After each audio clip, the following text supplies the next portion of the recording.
Recent उसमें weightage कितनी है? मैट्रिसेस बस दोनों मिला के 5 नंबर है, ज्यादा होगा, ऐसा नहीं हो सकता। मैट्रिसेस और डिटरमिनेंट की वेटेज कितनी है देखा किसी ने? फिर इनवर्स ट्रिग्नोमेट्री क्या होता है इसमें साथ में करूंगा। हाँ, मैट्रिसेस प्लस डिटरमिनेंट 10 नंबर है। एक बार दिखाना कहां से देख रहे हो सोर्स, एक बार मुझे दिखाना। उससे क्या? अच्छा उसमें से वैसे लिखा हुआ था, ठीक है कोई दिक्कत नहीं है। ओके क्लास ए लक्ष्य। सो 10 नंबर एक बहुत अच्छा खासा वेटेज है, आप लोग समझ सकते हैं। और चैप्टर्स बहुत आसान है। कुल मिला के एक जो बड़ा क्वेश्चन है, आप सभी बच्चे जानते हैं, डिटरमिनेंट के सॉल्विंग लीनियर इक्वेशन से 100% आएगा। मतलब कि ये गारंटेड है कि वो क्वेश्चन मिस नहीं हो सकता पेपर से, बिकॉज ये चैप्टर 10 नंबर के दोनों मिला के तभी बन सकते हैं जब एक सॉल्विंग लीनियर इक्वेशन का क्वेश्चन ठीक ठाक 4 से 5 नंबर के सेक्शन के अंदर आ जाए। आप लोगों को क्लियर होता है? तो अब सबसे पहले शुरू करते हैं मैट्रिसेस की बात। तो मैट्रिसेस के अंदर जो पहली आपकी एक्सरसाइज है, जिसमें आप लोग 3.1 बेसिकली करोगे, उसमें आप लोगों को बहुत ही बेसिक कॉन्सेप्ट डिस्कस करता है मैट्रिसेस के। मैट्रिसेस क्या होता है बच्चों? कुछ नहीं, कुछ एलिमेंट्स का अरेंजमेंट होता है, कुछ एलिमेंट्स का अरेंजमेंट होता है, हॉरिजॉन्टल रोज और वर्टिकल। तो आप लोगों को पता होना चाहिए जो हॉरिजॉन्टल है ये बोलो क्या होती हैं? रोज। और ये जो वर्टिकली मैं बोलता हूं ये बोलो क्या होते हैं? कॉलम्स। पता होना चाहिए। कुछ बेसिक टर्मिनोलॉजीज को डिस्कस कर लेते हैं। This horizontal are rows and this verticals are column. तो इसके अंदर कितनी रोज है बोलो? रो 1 है, रो 2 है, कॉलम 1 है, कॉलम 2 है और कॉलम 3 है। तो ऐसे ही इस मैट्रिक्स का एक ऑर्डर बन जाएगा। ऑर्डर होता है बच्चों m cross n। m cross n, m बताता है कितनी नंबर ऑफ रोज हैं और n बताता है कितने नंबर ऑफ कॉलम है। तो मुझे तुम बताओ जरा इस मैट्रिक्स का ऑर्डर कितना होएगा बोलो? 2 रो 3 कॉलम। सो 2/3 की मैट्रिक्स है। एक बात ध्यान रखना कि जब भी बोला जाए कि इतने बाय इतने की मैट्रिक्स है, तो पहला वाला नंबर हमेशा रो है, दूसरा वाला नंबर हमेशा कॉलम्स है। ठीक है? आप लोगों को भले ही मैट्रिक्स बहुत अच्छे से आते हैं, लेकिन फिर भी ध्यान से सुनिएगा। बेसिक्स के बाद थोड़े अच्छे लेवल पे भी क्वेश्चंस पे हम आएंगे, लेकिन सुनिएगा इसलिए कि हो सकता है कुछ चीजें आपके दिमाग से मिस हो रही हैं। ठीक है? सो मुझे तुम बताओ मैट्रिसेस में इतनी बात तो सबको क्लियर है? रोज होती हैं, कॉलम्स होती हैं, ऑर्डर होता है इसका। वैसे ही इस मैट्रिसेस के अंदर जितने भी एलिमेंट्स हैं ना, इनको हम डिनोट करते हैं किससे? ध्यान दीजिएगा। So elements are denoted by AIJ। किससे डिनोट करते हैं बच्चों? ध्यान रखना बच्चों, जैसे कि मैं इस एलिमेंट को डिनोट करता हूं, इस एलिमेंट को डिनोट करता हूं A, first row first column. ध्यान रखना, elements are denoted by AIJ। Elements को डिनोट करते हैं, elements are denoted by AIJ, जिसमें I जो होता है वो बताता है कौन सी रो का एलिमेंट है और J बताता है कौन से कॉलम में लाई करता है, कौन सी रो और कौन से कॉलम का। तो A11 बोलता है कि पहली रो पहले कॉलम का है। A ये वाला जो एलिमेंट है हमारा क्या बोलता है कि ये एलिमेंट पहली रो दूसरे कॉलम का, तो A12 बोलेंगे। इस वाले को बोलूंगा तो बोलूंगा ये दूसरी रो से है और तीसरे कॉलम से है। ये वाले को बोलूंगा तो ये दूसरी रो से है, दूसरे ही कॉलम से है। तो बेसिकली एलिमेंट्स को किस चीज से डिनोट किया जाता है वो मैंने आप लोगों को बता दिया है। तो AIJ से इसको डिनोट करते हैं। ऑर्डर आप लोगों को बता दिया, मैट्रिसेस का मतलब आप लोगों को बता दिया है। तो ये तो इसकी बेसिक चीजें हैं बच्चों। ठीक है? उसके बाद मुझे फटाफट बताना शुरू करो कि तुम लोगों को मैट्रिसेस का ये समझ में आ गया था? जल्दी बताओ, है ना? असली चीजों पे आते हैं बच्चों जल्दी से, सिमेट्रिक स्क्यू सिमेट्रिक वाले पार्ट पे आते हैं। अगर मैट्रिसेस से कोई क्वेश्चन पेपर में आता है तो इनका सिमेट्रिक स्क्यू सिमेट्रिक का ही बनता है। लेवल ही बस उस क्वेश्चन का है कुछ जो तुम्हें मैट्रिसेस दे सकते हैं। अदरवाइज मैट्रिसेस चैप्टर में कोई चीज मुश्किल बची ही नहीं। अब आप खुद बताओ, सबसे इजी चैप्टर मैट्रिसेस आप लोगों का करा हुआ है ना आप लोगों ने। तो एक ही चीज उसमें थोड़ी दमदार है, वो क्या है? सिमेट्रिक और स्क्यू सिमेट्रिक वाला कॉन्सेप्ट है, उसके अलावा कुछ दमदार नहीं है। तो मुझे तुम ये बताओ अगली चीज क्या है? अगली चीज है बच्चों ऑपरेशन ऑन मैट्रिसेस। बातें नहीं, ऑपरेशन ऑन मैट्रिसेस। लेकिन कोई कितना भी आसान चैप्टर हो, हम सबको डील करने वाले हैं बच्चों। सो ऑपरेशन ऑन मैट्रिसेस में तुम मुझे बस ये बताओ, क्या तुम्हें मैट्रिसेस की एडिशन आती है भाई? सब्ट्रैक्शन आती है? आती है भाई। कैसे करते हैं बताओ जरा? कोरस्पॉन्डिंग एलिमेंट्स को ऐड करते हैं और कोरस्पॉन्डिंग एलिमेंट्स को बोलो क्या करते हैं? सब्ट्रैक्ट करते हैं। कहने का मतलब ये कि अगर मेरे पास एक A मैट्रिक्स है जो कि है 2 1 5 6 और B मैट्रिक्स है मेरे पास 7 2 7 2 1 3, क्या बन गया 7, ऐसे कर दो। चलो पहली बात तो ध्यान रखना कि दो मैट्रिक्स को ऐड करने के लिए या दो मैट्रिक्स को सब्ट्रैक्ट करने के लिए उनका ऑर्डर बिल्कुल सेम होना चाहिए, क्योंकि आपको कोरस्पॉन्डिंग एलिमेंट्स ऐड करने। कोरस्पॉन्डिंग एलिमेंट्स ऐड करने का मतलब ये होता है, जैसे मैं A + B करूंगा तो 2 7 से जुड़ेगा, बोलो कितना आएगा? 9। मतलब A11 A11 से जुड़ता है, A12 A12 से जुड़ता है 3 आएगा, A21 A21 से जुड़ता है 7 आएगा, A22 A22 से जुड़ता है, बोलो कितना आएगा? 9 आएगा। तो कोरस्पॉन्डिंग एलिमेंट्स ऐड होते हैं। अब खुद सोचो, ये 2/2 की और वो 2/3 की हो, सोचो उसमें एक कॉलम और हो, तो फिर इसके तो वो एलिमेंट है ही नहीं ना जो उसके साथ ऐड करें।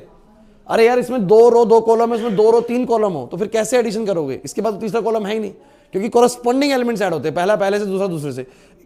इसलिए जब भी दो मैट्रिक्स को हम ऐड या सब्ट्रैक्ट करते हैं, उनके ऑर्डर बोलो क्या होने चाहिए? सेम होने चाहिए। टर्म्स आपकी आती रहेंगी। क्लियर है ये वाली बात भी भाई? इसके बाद बच्चों आता है मल्टीप्लिकेशन। लेकिन मल्टीप्लिकेशन दो तरह की चीजों में है। एक तो है हम लोगों का multiplication of matrices by a scalar number. Matrices का मल्टीप्लिकेशन एक स्केलर नंबर से। स्केलर नंबर होता है जैसे कि मान लो मेरे पास ये ए मैट्रिक्स है और तुम्हें क्वेश्चन में बोल दिया कि 5 टाइम्स ऑफ ए निकालो, 5 टाइम्स ऑफ ए, तो इसका मतलब मुझे इस मैट्रिक्स को 5 से मल्टीप्लाई करना है। जब भी कोई मैट्रिक्स किसी नंबर से मल्टीप्लाई करने को बोली जाए, जब भी कोई मैट्रिक्स किसी नंबर से मल्टीप्लाई करने को बोली जाए, so each and every element of the matrix get multiplied by the same number. तो मुझे बताओ 5 से मल्टीप्लाई हो रही तो बोलो सारे एलिमेंट 5 से मल्टीप्लाई हो गए, बोलो कितने हो जाएंगे? बोलो 10, 5, 25 और 30, सारे elements gets multiplied by 5। If the matrix is multiplied by -2, all the elements gets multiplied by -2। Is that simple? तो मैट्रिसेस की मल्टीप्लिकेशन एक नंबर से भी आपको करनी आती है। जल्दी कर लेते हैं, 10 मिनट लगेंगे आप लोगों को बेसिक बातें बताने में। इसके बाद आता है मल्टीप्लिकेशन ऑफ मैट्रिसेस, या 2 मैट्रिक्स को मल्टीप्लाई करना। अच्छा ये बताओ बच्चों, इसमें तो स्लो चलने की जरूरत नहीं है ना? ये में स्लो नहीं चलना चाहिए बच्चों, क्योंकि जहां हमें काम, जहां ताकत लगानी है ना, वहां ताकत लगाते हैं। अब ताकत हमें लगानी कुछ और चीज़ों पे, जहां पर आपके पॉइंट्स वीक होंगे।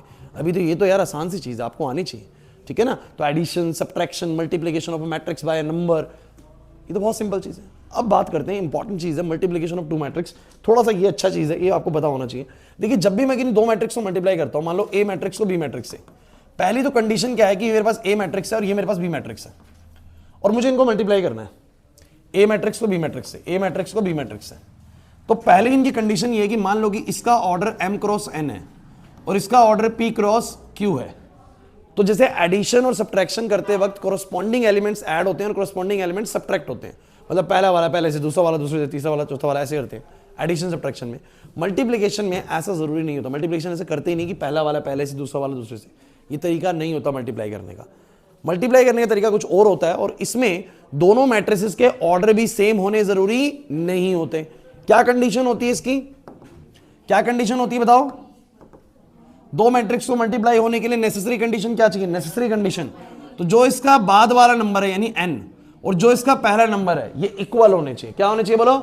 For 2 matrix to be multiplied, 2 matrix को गुना होने के लिए कंडीशन बना हुआ है कि वो सिर्फ मल्टीप्लाई ही तब हो सकती हैं जब इस पहले वाली के नंबर ऑफ कॉलम और दूसरे वाली की पहले नंबर ऑफ रो लिखे होते हैं, वो नंबर ऑफ रो बिल्कुल क्या होंगे? बराबर। तो जब ये बराबर होंगे, अगर ये दोनों बराबर हुए तो हमारी मैट्रिक्स मल्टीप्लिकेशन होगी, अदरवाइज मैट्रिक्स मल्टीप्लिकेशन नहीं होगी।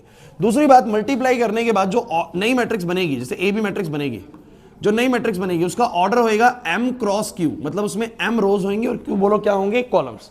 ये बड़ी ही इंपॉर्टेंट नेसेसरी कंडीशन है। इसके ऊपर क्वेश्चन एग्जाम में 1 मार्क्स के अंदर सीबीएसई में बहुत बार पूछे गए, इसलिए इंपॉर्टेंट चीज है।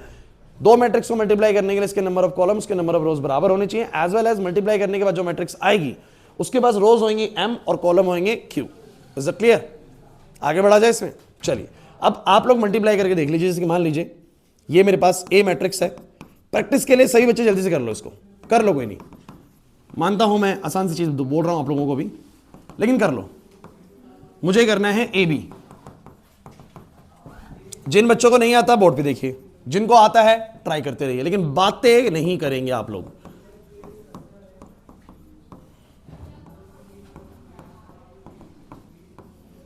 ध्यान सुन लीजिए जिन बच्चों को नहीं आता। ये 2x2 की मैट्रिक्स है, ये भी 2x2 की मैट्रिक्स है। पहले बताओ नेसेसरी कंडीशन फुलफिल है? अरे ये नंबर इस नंबर के बराबर, सबको आता है क्या? अच्छा किसी बच्चे को, पहले बात सुनो, अगर मैट्रिक्स मल्टीप्लिकेशन आता है हम आगे बढ़ते हैं, एक करके देख लो। किसी बच्चे को दिक्कत है तो मुझे बताओ, मैं करवा दूंगा। रिवीजन का मतलब ऐसा नहीं कि बाकियों को आता है तो हम छोड़ देंगे इस चीज को। रिवीजन मतलब सब कुछ कराने वाला हूं। लेकिन अगर आपको सबको लगता है कि हाँ सर मल्टीप्लाई तो मैं आती है, तो मैं अगली चीज कराता हूं। आती है ना? ये तो आती होगी यार, आसान सी चीज, इसमें क्या ही है। लेकिन ऐसा ना आता हो जैसे तुम्हें 3D आता था, ठीक है? आता हो मतलब, क्योंकि तुम लोगों ने जैसे जैसे गलतियां 3D में करी हुई ना, मुझे डाउट है तुम मैट्रिक्स मल्टीप्लिकेशन भी गड़बड़ कर सकते हो। सोनी का हो गया ना? कोई बच्चा क्लास में जिसको मैट्रिक्स मल्टीप्लिकेशन ना आता हो, अब शर्म नहीं करनी है कि मैं हाथ खड़ा करूंगा तो सोचेंगे इसको मल्टीप्लाई भी नहीं आती। भाई अभी अगर शर्म करोगे तो बाद में पछताओगे। नहीं आता है हैंड रेस करो, बता दूंगा, 2 मिनट लगेंगे। आता है, सबको आता है, कर रखा है आप लोगों ने। जो बच्चे बाद में आए थे, आनंद, प्रिंस, गुरुदेव वगैरह, आप लोगों ने सबने करा हुआ है ना पहले से, इतना तो है ना, सबने ये चीज करी हुई है, कोई बच्चा नहीं इसको नहीं आती हो। ठीक है, तो सर क्या करना होता है, सिंपल बताओ, इधर सिंपल बताओ, 2 और 2 तो बराबर है, कितने की मैट्रिक्स आएगी, 2 बाई 2 की, क्योंकि ये 2 और वो 2 बच गया, जो बच जाता है उसकी आती है। अब बताओ 4 एलिमेंट्स होंगे, A11 A21, ऐसे तो लिखे जाएंगे ये एलिमेंट्स है बेसिकली। तो आप लोग मुझे बताओ जरा पहला एलिमेंट कैसे निकलेगा, A11। इसका मतलब होता है, देखो हमेशा करना क्या होता है, इस वाली पहली वाली मैट्रिक्स से रो उठती है, दूसरे वाले से हमेशा कॉलम उठते हैं। पैटर्न सिंपल है, रो उठेगी इससे, कॉलम उठेगा उससे। जब 1 1 बोलता है ना, तो ये पहला वाला नंबर बताता है कौन सी रो उठेगी, दूसरा वाला बताता है कौन सा कॉलम उठेगा। जैसे बोला 1 1, तो पहली ही रो उठेगी, पहला ही कॉलम, और गुना कर देंगे। कैसे, पहली रो पहला कॉलम, 2 को 2 से करोगे कितना आएगा 4, प्लस में करोगे इसको इससे तो -1 आएगा, तो ये हो जाएगा -1। अगला क्या है, A12, मतलब पहले की रो उठेगी, दूसरे का कॉलम उठेगा। फर्स्ट नंबर बताता है इसके बारे में, दूसरा नंबर बताता है उसके कॉलम के बारे में। तो पहली रो उठेगी, दूसरा कॉलम, तो 2 पंजे कितना हो जाएगा 10, प्लस में 1 तिया 3 हो जाएगा। अगला A21, सेकंड रो उठेगी, फर्स्ट कॉलम उठेगा, तो कितना हो जाएगा बोलो 10 - 6। सेकंड A22 का मतलब सेकंड रो सेकंड कॉलम, बोलो कितना आ जाएगा 25 जमा में 18।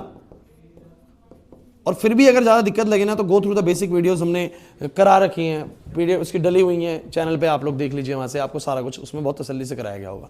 सो आप लोगों का A into B हो गया। एक फटाफट से मुझे बताओगे, अगर मैं अलग अलग ऑर्डर वाली मैट्रिक्स भी दे दूँ 5 6 2, और एक मैं आपको B मैट्रिक्स दे दूँ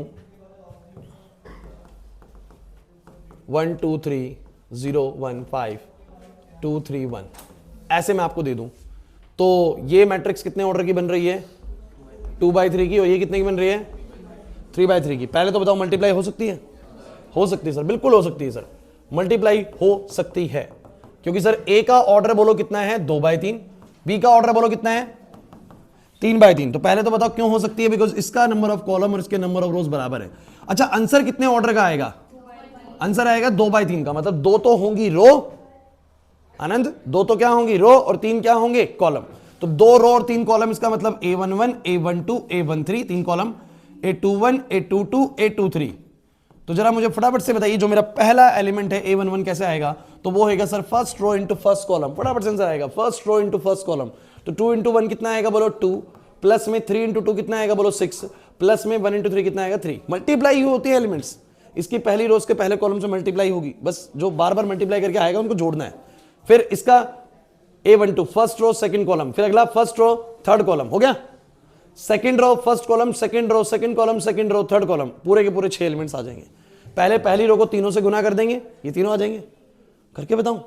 सेकंड वाली को पहले से, सेकंड वाली को दूसरे से, सेकंड वाली को तीसरी से, ऐसे सेकंड वाली को पहले से, सेकंड वाली दूसरी से, सेकंड वाली को तीसरी से, नंबर दिए मैं सब कुछ, हो पाएगा यस। तो भैया जो सेकंड एक्सरसाइज आप लोगों की है ना, वो multiplication, addition, multiplication of matrix by scalar, ये सब सिखाती है। लेकिन इस एक्सरसाइज में भी एक बहुत दमदार क्वेश्चन है। कौन सा क्वेश्चन है बताओ, 10 अल्फा वाला। बहुत दमदार मैं इसलिए कंसिडर करता हूं, बोर्ड वाले रिपीट कर चुके हैं बोर्ड एग्जाम्स में, स्कूल वाले भी रिपीट कर चुके होंगे आपके एग्जाम्स में, आप नोटिस कर लीजिएगा। और इतनी बार करने के बाद भी उस क्वेश्चन में कसर रह ही जाती है हर बार थोड़ी सी, कि कुछ ना कुछ ऐसा लगता है कि भूल रहे हैं इस क्वेश्चन में। तो वो एक क्वेश्चन है जो बहुत सॉलिड क्वेश्चन है इस पूरी एक्सरसाइज के अंदर। क्लियर हो रहा है, तो उस पर डील करते हैं। आप बस मुझे एक बात और बता दीजिए क्लास, एक बार मुझे एनसीईआरटी दिखाना।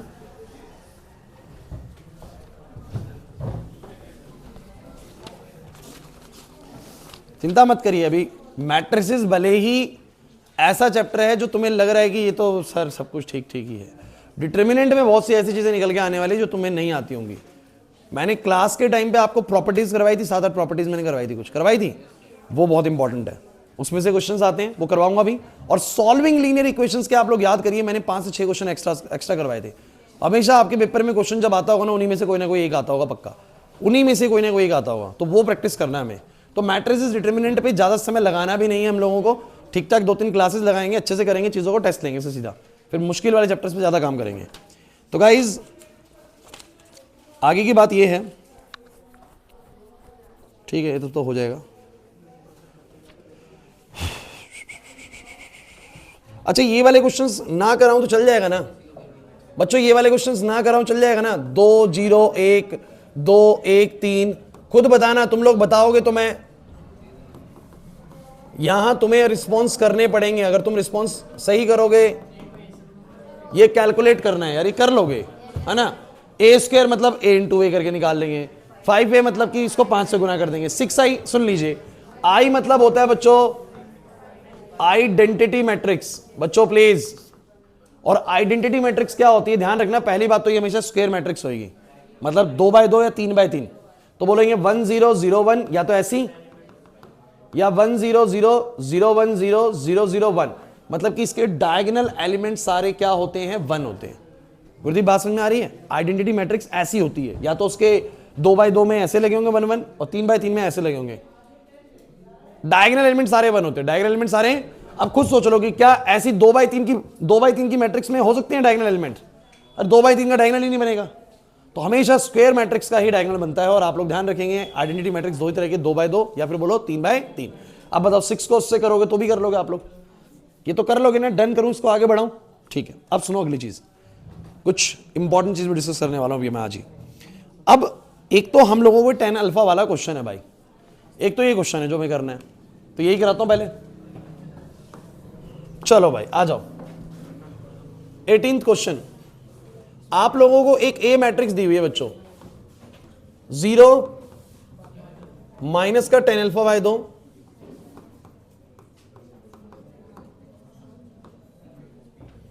आई कहता है आइडेंटिटी मैट्रिक्स है ऑर्डर 2 की। हो सकता है आपको आज की क्लास लगेगी सब कुछ सर करा हुआ था, आसान सा था, लेकिन पहली क्लास बच्चों ऐसी जा सकती है चैप्टर की। सेकंड क्लास में हम लोग मुश्किल चीजें रिवाइज करने वाले हैं, तो हमें प्रूव कर रहे हैं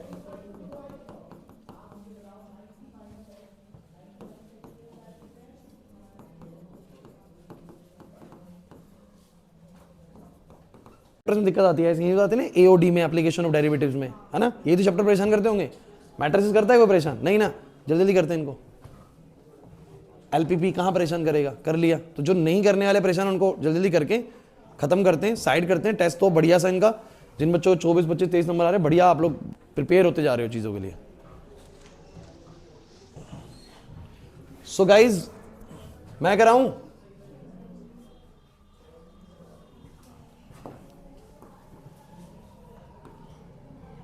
कितनी मर्जी बार कर लो ये क्वेश्चन, हर बार ऐसे लगता है ना कि जैसे कुछ भूल गए।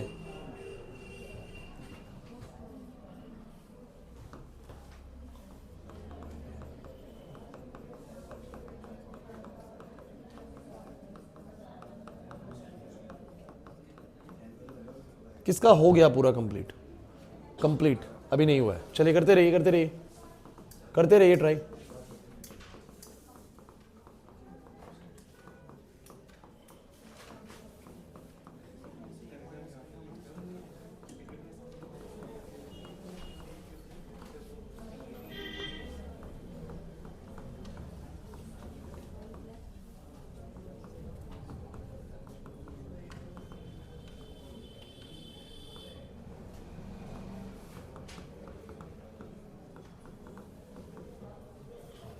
यही होती है आइडेंटिटीज, या कुछ गड़बड़ है?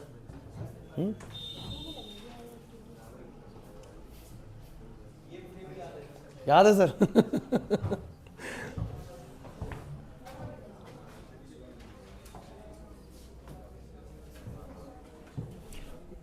आप लोग 10 में कर रहे हो सारा क्वेश्चन, चॉइस है आपकी, चॉइस है। मैंने 2 तरीके से कराया था, आपको जो फेवरेट लगे वो कर लो।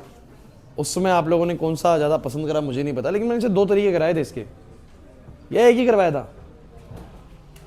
मेरे को तो याद आ रहा है 2 करवाए थे, 2 करवाए थे सोनिया। एक था कि हम साइन कॉस को सबको 10 में लिया है, और एक था कि हम 10 को ही किस में कन्वर्ट कर ले, साइन कॉस में। तो आइए समझाने की मैं कोशिश करता हूं, हैं तीनों की जगह क्या 1 1?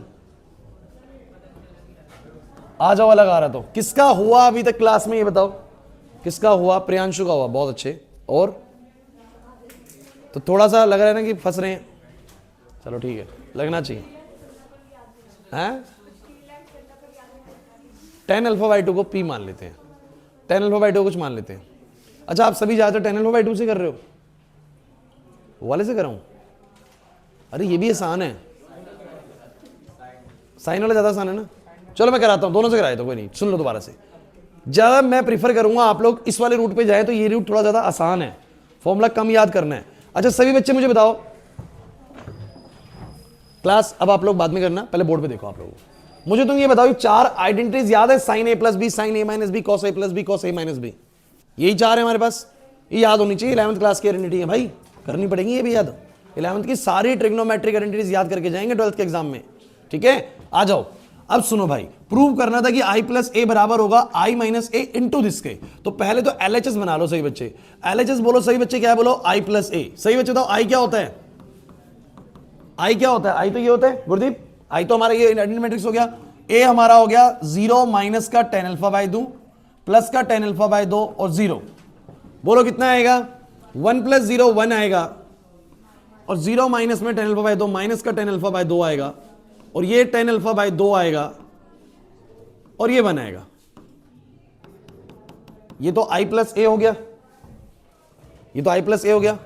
क्लियर होगी मेरी बात, ठीक है। दूसरी चीज जो बड़ी इंपॉर्टेंट है, i प्लस ए आने के बाद जो RHS है इसका, वो होगा i माइनस ए इंटू में कॉस अल्फा माइनस का sine alpha, sine alpha into cos alpha. मुझे इस राइट साइड वाली चीज को भी सॉल्व करके इसके बराबर लाना है, समझने की कोशिश करें, मुझे राइट वाली चीज को सॉल्व करके इसके बराबर लाना है। एक सेकंड बचो, मोनी एक बार शिवम मोनी मैम को बोलना, एक अर्जेंट काम है, इसको सॉल्व करें एक बार, जरा बताना i माइनस ए क्या आएगा।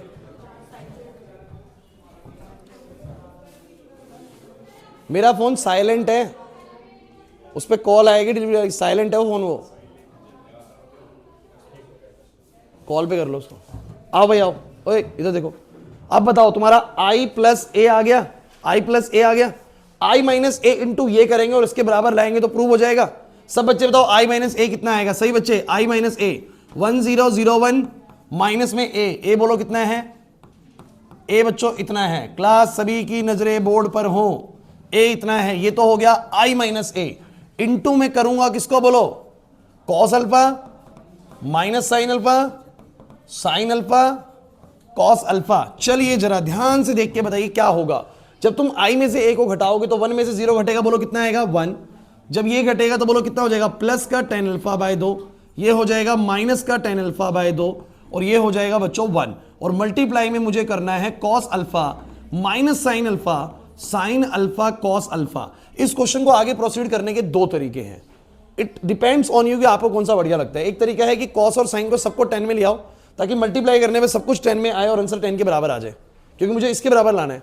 या एक तरीका है कि मैं इस 10 वगैरह को किसमें ले आऊं, साइन कॉस में। किसमें ले आऊं बोलो, देखो कैसे कर सकते हैं। तो आसान तरीका मेरे को क्या लगता है ना, मेरे को लगता है कि हम क्या करते हैं ना, इस 10 को लिख देते हैं sign alpha by 2 upon cos alpha by 2। किसी को दिक्कत है इसको ऐसा लिखने में? इस वाले को लिख देता हूं माइनस का साइन अल्फा बाय 2 अपॉन का कॉस अल्फा बाय 2, और ये है 1, और ये है सामने बच्चों cos alpha minus sine alpha, sine alpha और कॉस अल्फा। किसी भी बच्चे को कोई आपत्ति है तो जल्दी बोले भाई। अब जरा बताओ पहला जो हमारा टर्म आएगा वो क्या आएगा, दिस इंटू दिस। तो मुझे बताओ जरा, सब बच्चे दिख रहे हैं ना अभी तक? तो बताओ कितना आएगा। सही बच्चे ध्यान से देखो इसको, 1 इंटू दिस आएगा, बोलो cos alpha. This into this बोलो क्या आएगा, sine alpha into sine alpha by 2 divide by, बस आंसर आने वाला है। बस कुछ भी नहीं है, 2 स्टेप में आंसर आने वाला होता है इसमें। तो ये इससे मल्टीप्लाई करा, ऐसा हो गया। क्लास बोर्ड पे लक्ष्य फिर देख लिखने लग रहा है, समझ नहीं रहा। तो दिस इंटू दिस और दिस इंटू दिस हो गया। चलो अगला बताओ भाई, अगला बताओ। अच्छा मैं तुम्हें दिखाना चाहता हूं कि मैं कैसे कह रहा हूं कि आंसर आने वाला है। तुम्हें लगेगा कि सर पता नहीं कैसे कह रहे हैं, आंसर आने वाला है। एक बार इसको तुमने लिख दिया, हाँ भाई चेतन इसको ऐसा लिख दिया। अब एक बार एलसीएम ले लो यार, इसके नीचे 1 है, इसके नीचे कॉस अल्फा बाय 2, तो कॉस अल्फा बाय 2 इधर जाएगा, कॉस अल्फा बाय 2 इधर जाएगा। मुझे बताना जरा क्या बनेगा, क्या बनेगा। बस पहला टर्म लिख रहा हूं, बस मैं पहला टर्म लिख रहा हूं, बताओ क्या बनेगा। कॉस अल्फा बाय 2 इंटू में प्लस में साइन अल्फा इंटू में sign alpha by 2 divide by, बोलो पूरा क्या आ जाएगा, कॉस अल्फा बाय 2। क्लियर है या नहीं, मुझे यस और नो में बताओ। एलसीएम लिया है। अब तुम इसकी आइडेंटिटी पढ़ के देखो कौन सी आइडेंटिटी सूट हो रही है। जैसिका आइडेंटिटी देखो कौन सी सूट हो रही है। साइन ए सॉरी ये वाली नहीं हो रही, हमारी हो रही है ये वाली कॉस वाली, cos A minus B, cos A cos B plus sign A sine B. तो बताओ क्या बनेगा, कॉस कॉस बन रही है ना, कौन सी वाली, चौथी वाली। तो कॉस ए माइनस बी यानी अल्फा माइनस अल्फा बाय दो, अल्फा माइनस, अरे यार ए हो गया अल्फा, बी हो गया अल्फा बाय दो। तो बोलो अल्फा माइनस अल्फा बाय दो कितना आएगा, बोलो अल्फा बाय दो डिवाइड बाय कितना आ गया, पहला टर्म कितना चाहिए था, आंसर में देख लो 1। नहीं आया समझ में, one of the easiest way है। आप लोग 10 वाले में जाते हैं, मेहनत थोड़ा ज्यादा लगता है, उधर थोड़ा ज्यादा कैलकुलेटिव है, बट इधर कुछ भी नहीं है। चलो अगला दिखाता हूं, अगला दिखाता हूं सेकंड टर्म, जिससे का नहीं आ रही, सोनी का नहीं आ रही बात समझ में। अगला बताओ फर्स्ट रो, फर्स्ट रो तो बताओ 1 इंटू में दिस बोलो क्या आएगा, माइनस का sine alpha, this into this बोलो क्या आएगा, सब बच्चे बताओ, cos alpha into divide by cos alpha by दो। अरे यही तो होगा। जरा सेकंड वाला भी कैलकुलेट कर लेते हैं, हैंड टू हैंड करने को तो चारों लिखना पहले फिर करना है, तो मैं दिखा रहा हूं। एलसीएम लोगे बताओ कितना आएगा, सब बच्चे बताओ।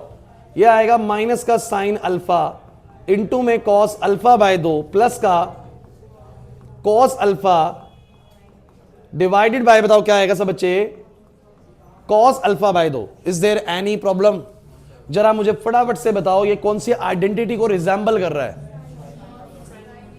साइन कॉस है, बीच में माइनस है, सर ये वाली को कर रहा है। साइन कॉस है, बीच में माइनस है, दूसरी वाली को किसको बोलो, which is equal to sine A minus B, sine A minus. अब मुझे बताना sine A minus B, A कौन होगा बोलो, ए होगा अल्फा बाय दो। ये तुम फंसोगे यहां पर। अरे ध्यान से देखो प्लस वाला टर्म कौन सा है और माइनस वाला कौन सा, तो माइनस वाला बाद में है और प्लस वाला पहले। तो इसमें साइन ए कौन है, अल्फा बाय दो, ए कौन है बोलो, और बी कौन माना जाएगा बोलो, कॉस अल्फा, मतलब बी माना जाएगा अल्फा। समझे नहीं ना। अरे सेकंड आइडेंटिटी को देखो, जो साइन के साथ है वो ए है और कॉस के साथ जो है वो क्या है बोलो, बी है। तो जो प्लस वाला है वो ये है और साइन के साथ वाला ए माना जाएगा, ये वाला बी माना जाएगा। मतलब अल्फा बाय दो माइनस अल्फा आएगा, अल्फा बाय दो माइनस, और नीचे बोलो क्या आएगा। अब तुम सब बच्चे मुझे बताओ साइन अल्फा बाय दो माइनस अल्फा कितना आएगा, साइन माइनस अल्फा बाय दो साइन। और क्या तुम जानते हो कि साइन का जो माइनस थीटा होता है वो माइनस साइन थीटा होता है, क्या होता है, तो माइनस बाहर आता है, तो बोलो क्या बनेगा, माइनस का साइन अल्फा बाय दो अपन कॉस अल्फा बाय दो which is equal to minus का क्या चाहिए था तुम्हें सेकंड नंबर पे।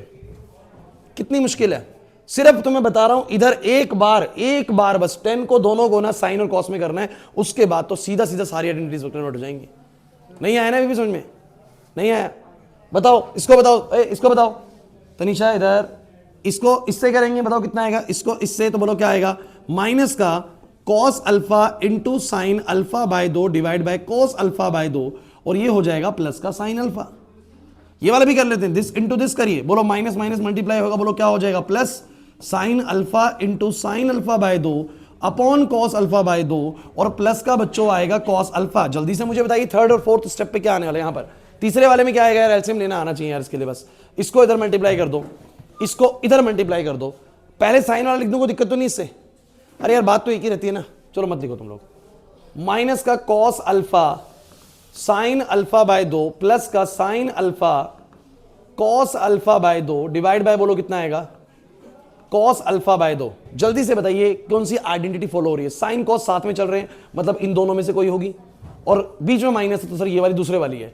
फिर वही बात है, sine A cos B minus का कॉस ए साइन बी, तो ये बनेगा, बताओ क्या बनेगा, साइन ए माइनस बी यानी अल्फा माइनस अल्फा बाय दो विच इज अल्फा बाय दो, साइन अल्फा बाय दो अपॉन कॉस अल्फा बाय दो which will be equal to क्या चाहिए था, आएगा यार लास्ट वाला पकड़ो, उसको लास्ट वाले को पकड़ो, क्या आएगा, लास्ट वाला आएगा साइन अल्फा बाय दो प्लस में कॉस अल्फा बाय दो डिवाइड बाय में कॉस अल्फा बाय दो। ऊपर आइडेंटिटी बन गया साइन साइन दोनों, कॉस कॉस दोनों, सर ये चौथे वाला बन गया which will be cos A minus B, तो अल्फा माइनस अल्फा बाय दो नीचे फिर से कॉस अल्फा बाय दो which will equal to 1। Answer आपका देख लीजिए, LHS बराबर RHS। कुछ को लगेगा सर इसमें काम ज्यादा है, तो एक बार आप 10 अल्फा बाय दो वाला करके देखिए, फिर आप बताइएगा काम उसमें ज्यादा है या इसमें ज्यादा। तो मुझे तो इसमें कम लगता है, उसमें ज्यादा लगता है, वो इसमें ज्यादा है? इसमें कम है ना, ये कुछ को वाला इजी लग रहा है, 10 अल्फा बाय दो वाला है, तो जिससे आपने करा हुआ वाला ठीक है, वो वाले से बताऊं या डन है, सुमित नहीं आया समझ में, किससे करना पसंद करोगे, 10 वाले से, तो 10 वाले से कर लेना, और जिसको लगे इससे करना इससे कर लेना, बताओ अगर 10 वाला आपसे नहीं हो रहा है तो मैं 10 वाले से करा देता हूं। और ये समझ में आ गया कि सर अब कर लेंगे इस क्वेश्चन को, तो क्योंकि भैया सीबीएसई कभी भी इसको दोबारा डाल देगी पेपर के अंदर, क्योंकि उनको पता है कि इतनी बार करने के बाद भी बच्चे अटक सकते हैं इस क्वेश्चन के अंदर। क्लियर है? और ज्यादा मुश्किल है नहीं।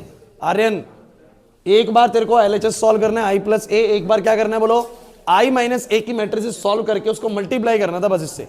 बस मल्टीप्लाई करते वक्त मैंने 10 को साइन और कॉस में चेंज करके फिर मल्टीप्लाई करा और मुझे चारों स्टेप्स पर एक आइडेंटिटी मिली है, वो वाली जो लिखी हुई है भाई। क्लियर हुआ कि नहीं हुआ? आगे बढ़ सकता हूं? चलिए अब अगली बात सुनिए, अगली बात सुनिए ध्यान से, क्लास शोर नहीं। तो ये क्वेश्चन मैं मान के चलूं कि आप लोगों को आ गया समझ में। अब सुनिए एक बहुत ही इंपॉर्टेंट चीज, सिमेट्रिक इसकी सिमेट्रिक नहीं कराऊंगा, 10 मिनट के अंदर नहीं होगा, मैं आपको कराता हूं। बड़ी एक इंपॉर्टेंट चीज जो एग्जाम में आ सकती है वो है टाइप ऑफ मैट्रिसेस। आप लोगों को लगेगा कि यहां से क्या क्वेश्चन आएगा, यहां से उसने एक एक मार्क्स के बहुत अच्छे क्वेश्चंस बना रखे हैं। तो टाइप ऑफ मैट्रिसेस के अंदर एक काम करते हैं फटाफट से हम लोग, हाँ गूगल से ओपन कर लेते हैं ना उसको।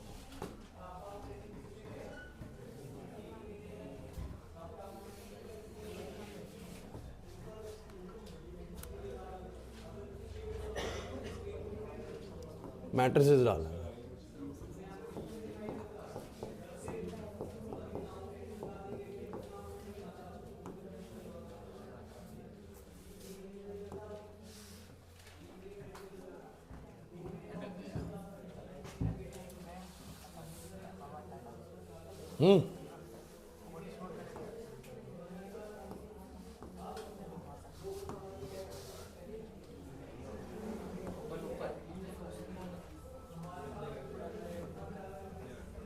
आइए भाई आइए class, this is matrices on the right side and इसमें ना एक बड़ा ही इंपॉर्टेंट टॉपिक आता है हम लोगों का टाइप ऑफ मैट्रिसेस को लेके। ये तो शायद मेरे को लग रहा है कि एग्जाम्पलर खुल गई है शायद, है ना?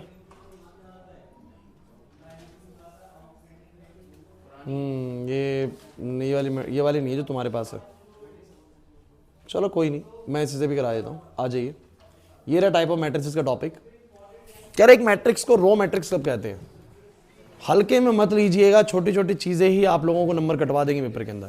तो एक मैट्रिक्स को रो मैट्रिक्स कब कहते हैं? जब उसमें बस एक रो हो। मतलब कोई मैट्रिक्स अगर इस तरह की है ना, 1 2 3 ऐसी मैट्रिक्स है, तो that will be a row matrix. क्योंकि इसमें मात्र क्या होती है बच्चों, एक रो होती है और कॉलम कितने भी हो सकते हैं। मतलब इसका जो ऑर्डर होगा वो हर बार 1 क्रॉस 3, 1 क्रॉस 2, 1 क्रॉस 4, मतलब 1 क्रॉस करके कुछ होगा। मतलब रोज हमेशा कितनी होंगी, एक, कॉलम कितने भी हो सकते हैं। तो हो सकता है 1 मार्क क्वेश्चन बन जाए आप लोगों का कि 4 ऑप्शंस में से कौन सा वाला ऑर्डर रो मैट्रिक्स को दर्शाता है, कौन सा वाला ऑर्डर रो मैट्रिक्स को दर्शाता है। तो 1 क्रॉस n टाइप की मैट्रिक्स जो होती है, 1 क्रॉस, अरे वैसे आप लोग जानते हो कि कोई भी मैट्रिक्स का ऑर्डर बोलो क्या होता है, m क्रॉस n। लेकिन अगर हमारा m1 हो, m हमारा कितना हो बोलो 1, जैसी का नहीं आ रही बात समझ में। अगर रो फिक्स हो जाएगी, एक ही है, कॉलम जितने मर्जी हो, उस मैट्रिक्स को बोलो क्या बोलते हैं, रो मैट्रिक्स। क्या बोलते हैं? तो इन मैट्रिक्स का ऑर्डर हमेशा ध्यान रखना 1 क्रॉस n टाइप का है। एमसीक्यू में आपको 1 क्रॉस n लिखा हुआ मिल सकता है। इसके बाद बच्चों दूसरी मैट्रिक्स होती है बच्चों कॉलम मैट्रिक्स। कॉलम मैट्रिक्स, तो ये मैट्रिक्स बहुत क्लियर है, इसके नाम के अंदर बोलो क्या होंगी, कितनी मर्जी रो हो बस कॉलम एक होगा, कितनी मर्जी रो हो बस कॉलम, तो कॉलम एक होगा। तो इनका ऑर्डर किस प्रकार का होगा, तो m कुछ भी होगा, बस n कितना होगा, हमेशा 1 होगा। That will be your column matrix, matrix number 2, column matrix. उसके बाद आता है square matrix. Square matrix as its name suggest, square matrix मतलब स्क्वायर जैसी आप लोगों को नजर आएगी, बिल्कुल भी हल्के में मत लीजिए इस चीज को। स्क्वायर मैट्रिक्स के मैट्रिसेस ऑर्डर होते हैं 2 by 2, 3 by 3। कहने का मतलब ये मैट्रिक्स हमेशा ऐसे दिखेंगी 2 3 1 4 5 6 5 6 3 2 1 3 1 2 5, ऐसे करके कुछ बोल दिया। तो 3 रो 3 कॉलम या 2 रो 2 कॉलम, मतलब जितने रो उतने कॉलम। अगर m बराबर बोलो क्या होता है n, तो हमारी मैट्रिक्स बोलो क्या होती है, स्क्वायर मैट्रिक्स होती है। Row matrix done, column matrix done, square matrix done. ठीक है, चलिए आगे बढ़ते हैं। उसके बाद क्या बोलता है, अब इंपॉर्टेंट है, what do you mean by the diagonal matrix. भैया सुन लीजिए, आप लोगों को मैं क्यों कह रहा हूं कि ये बड़ा इंपॉर्टेंट है। आप लोगों को भी अंदाजा नहीं है कि किस जगह से क्वेश्चन निकालेगा ये। डायगोनल मैट्रिक्स की खास बात क्या होती है, इसके ना सिर्फ जो डायगोनल एलिमेंट्स होते हैं ना, only diagonal elements are non-zero. Only diagonal elements are non-zero. Other elements are zero. बच्चों सुन लो, किसी मैट्रिक्स को डायगोनल मैट्रिक्स कब कहते हैं? सुन लीजिए, डायगोनल मैट्रिक्स कि उस मैट्रिक्स के सारे डायगोनल एलिमेंट ना, जैसे 2 है, ये 3 है, लेकिन नॉन डायगोनल एलिमेंट 0 होंगे. ये वाला डायगोनल बस कुछ ना कुछ एलिमेंट्स रखता होगा, बाकी सब 0 होंगे. बाकी सब क्या होंगे? और देख लो, एक मैट्रिक्स है मेरे पास 1 5 6, बाकी सब कुछ 0. अगर किसी भी मैट्रिक्स में सिर्फ डायगोनल एलिमेंट्स ही नॉन जीरो हैं, उसके अलावा सब कुछ 0 है, तो वो मैट्रिक्स क्या कहलाती है? Diagonal matrix. क्या कहलाती है बोलो? लेकिन एक बात ध्यान रखिएगा, डायगोनल सिर्फ स्क्वायर मैट्रिक्स के होते हैं. किसके होते हैं बोलो? तो कहते हैं कि डायगोनल मैट्रिक्स होने के लिए उसको पहले क्या होना जरूरी है? उसको पहले क्या होना जरूरी है? Square matrix. और इस स्क्वायर मैट्रिक्स में, ये तो हमारी स्क्वायर मैट्रिक्स है बच्चों, ये तो हमारी स्क्वायर मैट्रिक्स है, बट इस स्क्वायर मैट्रिक्स में जो डायगोनल एलिमेंट नॉन जीरो हो, बाकी सब 0 हो, तो उसी स्क्वायर मैट्रिक्स का नाम रख दिया गया, बोलो क्या? Diagonal matrix. लेकिन पेपर में क्या पूछेगा सर, वो मैं अब आपको दिखाता हूं. बड़ी जरूरी चीज जो पूछेगा, ढंग से सुनिएगा, ये थोड़ा इंपॉर्टेंट है. पहले यहां तक की बात समझ में आ रही है? ऐसी स्क्वायर मैट्रिक्स, अ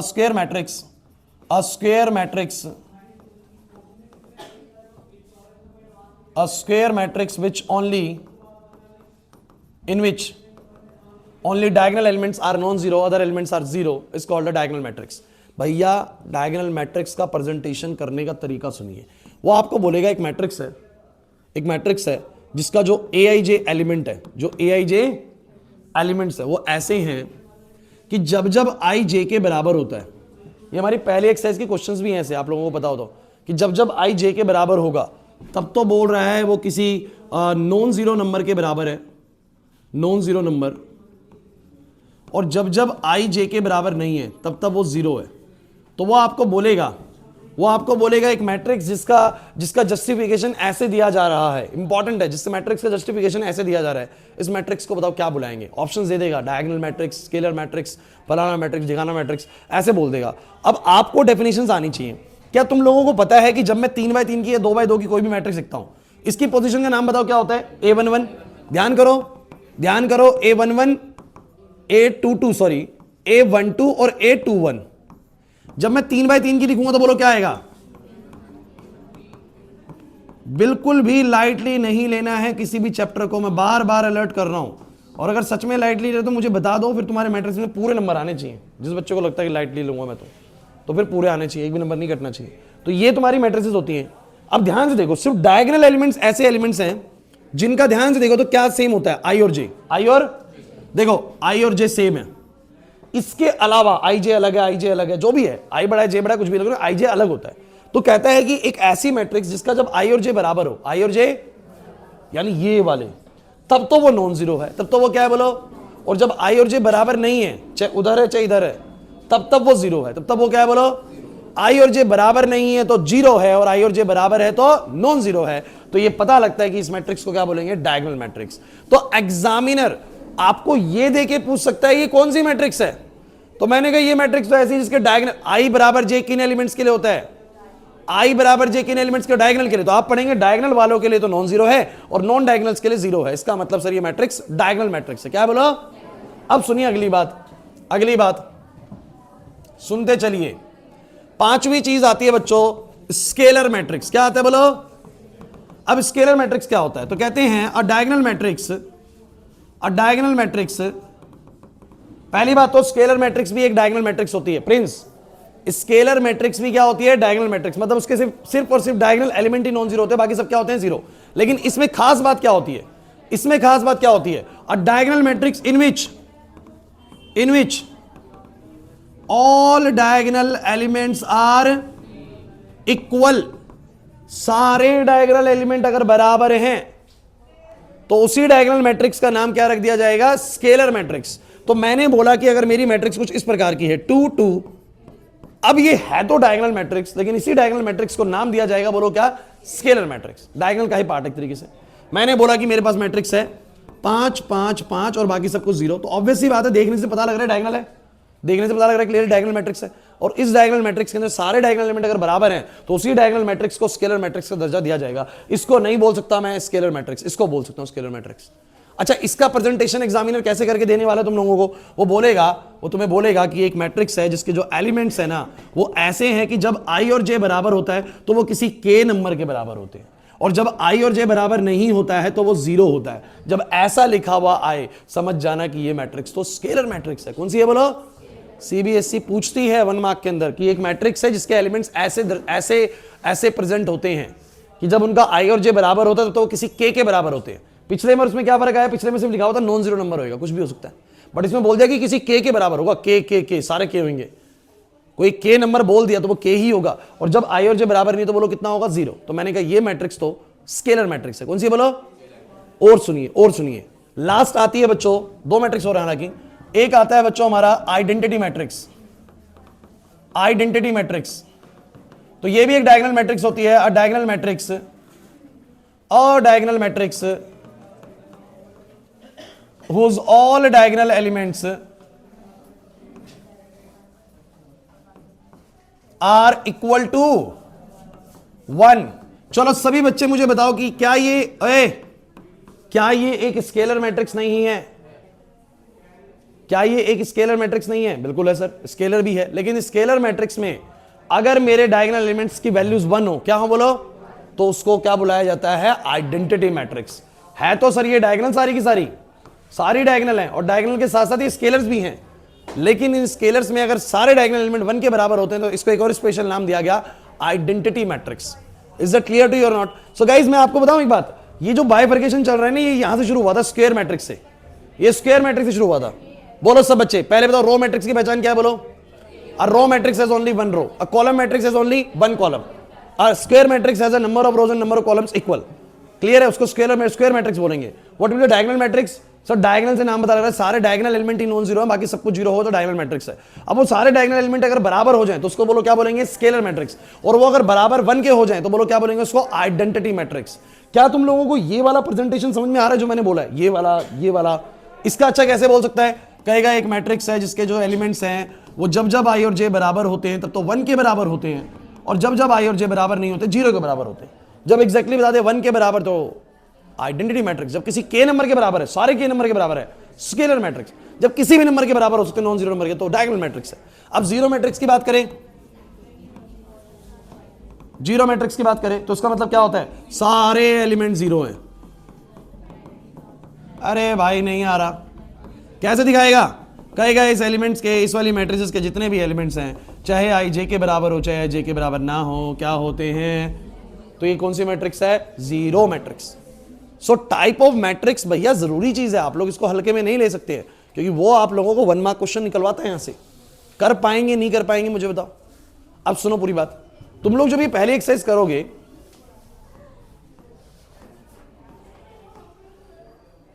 ये तो थोड़ा अलग ही चल रहा है, इसमें तो ये पुरानी नहीं है, एग्जाम्पलर लग रही है मुझे, तो कोई दिक्कत नहीं है। अब आप लोग मुझे बताओ, जो हमारी 3.1 है, exercise number 3.1 which discuss about the basic concepts of the matrices, order, elements, बनाने एलिमेंट्स को, तो कर लोगे वो वाली चीज। 3.2 एक्सरसाइज जिसमें आपको मल्टीप्लीकेशन सिखाया जाता है, addition, subtraction, multiplication of matrix by number, और very important question 10 alpha by 2 वाला क्वेश्चन। कर पाओगे? आपको पता है पूरे चैप्टर में बस 3 ही एक्सरसाइज हैं, तीसरी में सिमेट्रिक और स्क्यू सिमेट्रिक है, और कुछ क्वेश्चंस थोड़े से अच्छे टाइप के मिसलिनियस में जिसमें हम ऐसे क्वेश्चन करते हैं, कोई एक्स मैट्रिक्स है किससे मल्टीप्लाई होती है, कुछ आता है, तो ये थोड़े एक आध अच्छे हैं, बस एक आध अच्छे हैं। तो आज हमने मैट्रिसेस का बेसिक कॉन्सेप्ट, तो जो मतलब आसान वाला है, या एक 10 अल्फा वाले 2 वाला क्वेश्चन बढ़िया कर लिया हमने, टाइप्स ऑफ मैट्रिक्स अच्छा कर लिया, लेकिन नेक्स्ट क्लास आप लोगों की ऐसी चीज होने वाली जो मैट्रिसेस में से 100% आती है। क्या? सिमेट्रिक, स्क्यू सिमेट्रिक, और वो मैट्रिक्स मल्टीप्लिकेशन के कुछ इंपॉर्टेंट क्वेश्चंस हैं। तो नेक्स्ट क्लास में मैं इसको खत्म भी करा दूंगा, और थोड़ा बहुत हम डिटरमिनेंट के अंदर टच भी डाल देंगे चैप्टर का। क्लियर हो रहा है? ज्यादा समय नहीं लगाऊंगा मैं, आप लोगों को डिटरमिनेंट मैट्रिसेस अगली 2 क्लासेस में खत्म कराऊंगा। क्लियर हो रहा है? समझ आ रही है बात? इतना पढ़ लोगे ना? टेस्ट का मैं आप लोगों को बताता हूँ मैसेज डाल के कि कैसे क्या रहेगा संडे का, ठीक है? लेकिन तैयार रहिए। हाँ, टेस्ट पेपर लेके जाओ।